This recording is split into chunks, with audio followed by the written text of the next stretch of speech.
Dokter Cantik Kesayangan Tuan, episode 38.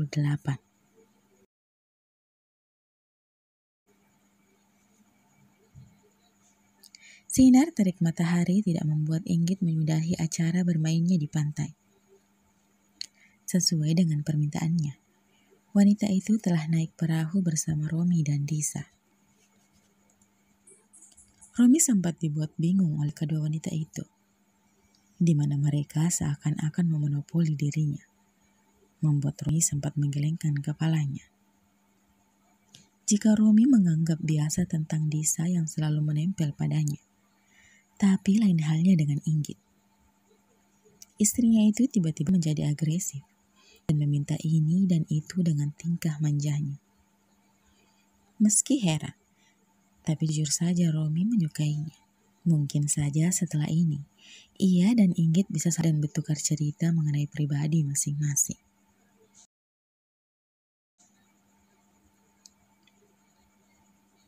Ketiga anak manusia itu akhirnya kembali ke rumah-rumah kecil di mana barang-barang mereka berada, termasuk bekal yang mereka bawa dari villa.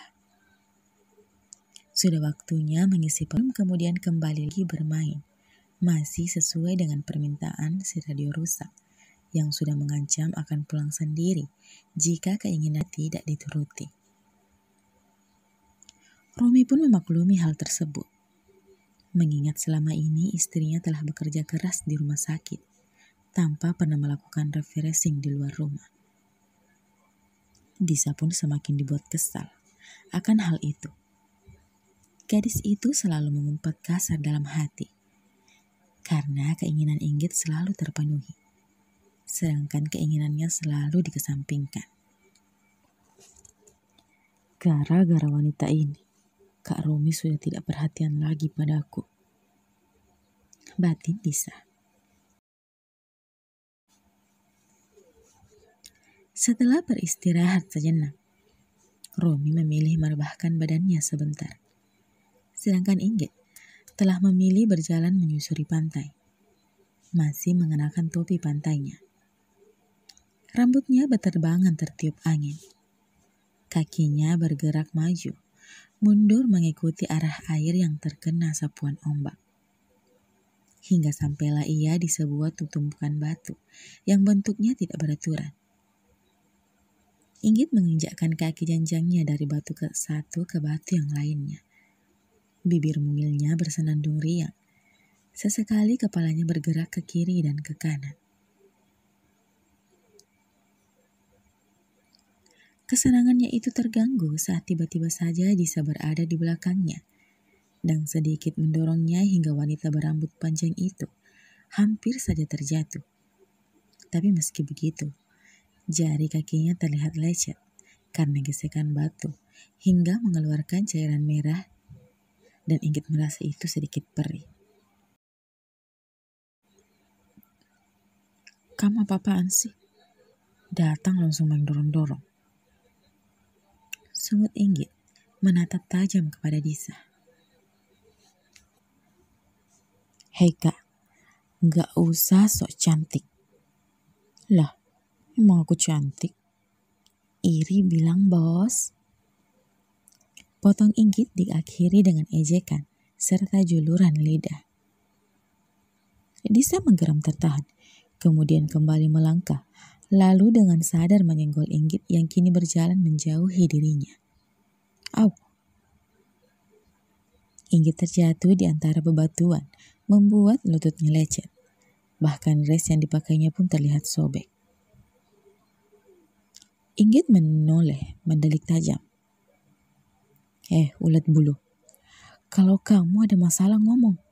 Gak usah pakai cara seperti ini. Kamu pikir ini gak sakit apa? Geram Inggit. Ingin rasanya ia mencabik-cabik wajah gadis ingusan itu sekarang.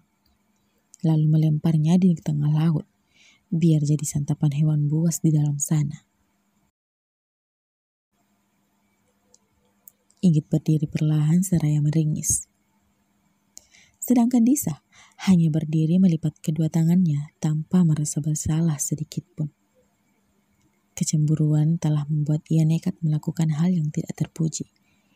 hal yang sama sekali tidak pantas ia lakukan. Bisa nggak? Jangan dekat-dekat sama Kak Romi, nggak bisa. Potong cepat Inggit, membuat Disa mengepalkan tangannya seraya menghentakkan kakinya. Tapi Inggit tidak peduli akan hal itu. Ia masih mempertahankan sikap cueknya. Gara Kak Inggit, Kak Romi sudah nggak perhatian lagi sama aku. Itu urusanmu, bukan urusanku. Romi perhatian sama aku ya wajarlah. Aku istrinya. Kamu siapa? Tanya Inggit seolah mengejek. Ia tidak peduli lagi dengan siapa yang berbicara. Tidak peduli jika wanita itu mengaduh kepada Romi ataupun Rina. Toh, dia yang mulai. Inggit kembali memutar badannya. Ingin menjauh dari Disa yang sudah berdiri di depannya untuk memotong jalannya. Disa meraih tangan Inggit sedikit keras. Memaksa wanita itu untuk berhadapan dengannya karena dari tadi membelakanginya dan bersikap sangat cuek. Aku lebih dulu dekat sama Kak Romi. Kak Inggit itu hanya orang baru, jadi jangan sok cari perhatian. Whatever. Sergah Inggit. Disa yang melihat Romi melangkah ke arah mereka, tiba-tiba saja memiliki ide licik. Wanita berambut hitam sebahu itu langsung menarik kedua tangan Inggit dan mengangkatnya di mana, seolah-olah Inggit mendorong dirinya, hingga terjatuh ke batu dan tersapu ombak, menyebabkan semua badannya jadi basah. Inggit membuka mulutnya lebar, diiringi dengan pupilnya yang ikut melebar. Apa yang kamu lakukan? Pekik Inggit. Disa, kamu tidak apa-apa? Romi datang seraya berlari ke arah kedua wanita itu. Melewati Inggit dan langsung berjongkok meraih tubuh Disa. Kemudian membantunya untuk berdiri. Tapi wanita itu tidak mampu karena memang kakinya sedikit terkilir. Hingga mau tidak mau, Romi menggendong Disa ala Breda style seraya menatap Inggit. Kaki Disa sakit, Kak. Rengek Disa. Kedua tangannya telah mengalung di leher Romi dan kepalanya telah ia rebahkan di dada Romi. Seketika Inggit paham maksud Disa melakukan hal tadi. Licik sekali ulet bulu ini. Batin Inggit menggeram. Ekspresi datar Romi membuat Inggit menggelengkan kepalanya. Aku tidak melakukannya. Serius, dia sendiri yang melakukannya. Ucap Inggit terbata. Romi masih saja bungkam, seraya menatap wajah istrinya yang kini sudah terlihat seperti awan yang mendung. Kau tidak percaya padaku? Tuduh Inggit. Tapi Romi masih diam mematung. Kak, kita pergi dari sini. Kaki Disa sakit. Rengek kembali Disa dengan sengaja. Inggit menyeret bola matanya, menatap Romi dan Disa secara bergantian. Apa dia tidak percaya padaku? Batin Inggit yang merasa sedih. Ia sudah tidak peduli lagi dengan kaki dan lututnya yang sudah semakin perih. Tanpa mengeluarkan sepatah kata pun, Romi mengangkat kakinya. Berjalan meninggalkan Inggit dengan senyuman yang mengembang sempurna di wajah Disa. Merasa senang karena sudah membuat wanita itu tidak bisa berkutik. Bahkan gadis itu melirik ke arah Inggit dan tersenyum semirik di balik bahu Romi. Inggit menatap nanar punggung kokoh itu yang kini sudah berjalan jauh, meninggalkan dirinya sendiri. Wanita bermandikan mengejar suaminya. Ia merasa sedikit kecewa ke Romi. Biarlah dia di sini. Toh, jika Romi dan Disa memang pulang duluan, dia bisa menelpon nenek mertuanya untuk menyuruh seseorang menjemputnya. Cukup lama Inggit duduk termenung di batu. Bajunya telah basah diterpa ombak. Kakinya mengayun bergantian di dalam air. Tangannya bertumpu di batuan. Matanya menatap lekat lautan biru dan burung-burung yang berterbangan seraya berkicauan. Wajah wanita itu terlihat sendu. Dasar beruang kutub menyebalkan. Umpatnya dengan suara yang cempreng. Mentang-mentang bisa dekat dengannya, dia langsung saja percaya. Dia langsung percaya begitu saja sama ulat bulu itu, tanpa bertanya dulu padaku. Kalau dia begitu menyayangi ulat bulu itu, kenapa tidak dia nikahi saja? Kenapa harus denganku? Orang yang sama sekali tidak ia kenal. Menyebalkan.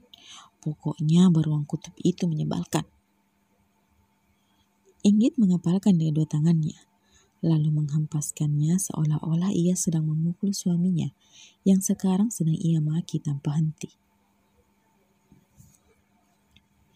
Inggit terlonjak kaget saat tiba-tiba ada es krim di depan wajahnya. Wanita itu mendongak menatap sumber makanan manis itu. Ternyata, Romi telah berdiri seraya membukukan badannya menyodorkan es krim tersebut. Ayo ambil, pegal ini tanganku. Sergah Romi. Cih, enggak ikhlas. Meski kesal, Inggit tetap mengambil salah satu camilan kesukaannya itu, lalu langsung melahapnya. Tidak peduli dengan Romi yang kini sudah duduk tepat di sampingnya, tanpa memberi jarak, hingga kulit mereka bersentuhan. Karena memang batu tersebut, tempat mereka duduk tidak begitu besar. Inggit menoleh saat baru menyadari sesuatu. Kenapa kamu di sini? Tanya Inggit heran. Ulat bulu itu kamu simpan di mana? Ulat bulu? Beok Romi. Itu maksud aku Disa. Dia di mana? Bukankah kalian pulang bersama? Inggit bertanya tanpa menatap suaminya. Lidahnya bergerak aktif menjilati es krim kerucut yang sudah terlihat hampir habis. Romi sempat terkekeh karena istrinya itu memberikan nama lain lagi ke Disa. Kenapa semua nama lain yang disematkan wanita itu harus nama binatang? Aku sudah menyuruh super nenek menjemputnya. Jelas Romi melirik ke Inggit. Kenapa? Tanya Romi saat tiba-tiba Inggit menatapnya lekat. Kamu tidak marah? Kenapa aku harus marah? Bukankah tadi kamu tidak percaya padaku? Karena kamu percaya kalau aku mendorong Disa. Tanya Inggit kembali setelah es krimnya habis. Memang kamu mendorongnya? Romi tidak mengindahkan pertanyaan Inggit dan justru berbalik bertanya. Ya tentu saja tidak. Untuk apa aku melakukan itu? Baguslah, berarti mataku masih berfungsi dengan normal. Inggit menyipitkan matanya. Jadi maksud kamu melihatnya? Puk. Pukulan keras melayang ke bahu Romi, membuat pria itu sedikit meringis. Kalau kamu melihatnya, kenapa tidak membela aku? Kesal Inggit. Tadi kau berperan seakan-akan menuduhku bahwa aku ini orang jahat yang suka menganiaya seorang gadis ingusan. Kesal Inggit masih memukuli Romi dengan tangan mungilnya. Romi menangkap tangan Inggit, lalu menoleh berbicara dengan wajah yang cukup dekat. Aku akan berbicara dan mencoba memberikan pengertian padanya. Maklumilah, dia bersikap seperti itu karena dia merasa bahwa kamu adalah penghalang untuk dekat denganku. Jadi bersabarlah. Cih, perhatian banget. Ejek Inggit membuang muka. Inggit, tegur Romi Namun Inggit hanya diam saja. "Sini kakimu," pinta Romi. "Kenapa?" "Sini." "Kenapa dulu?" "Angkat." Cih, pemaksa. Inggit menaikkan kaki kanannya yang lecet dan sedikit menghentakkannya sebagai bentuk protes.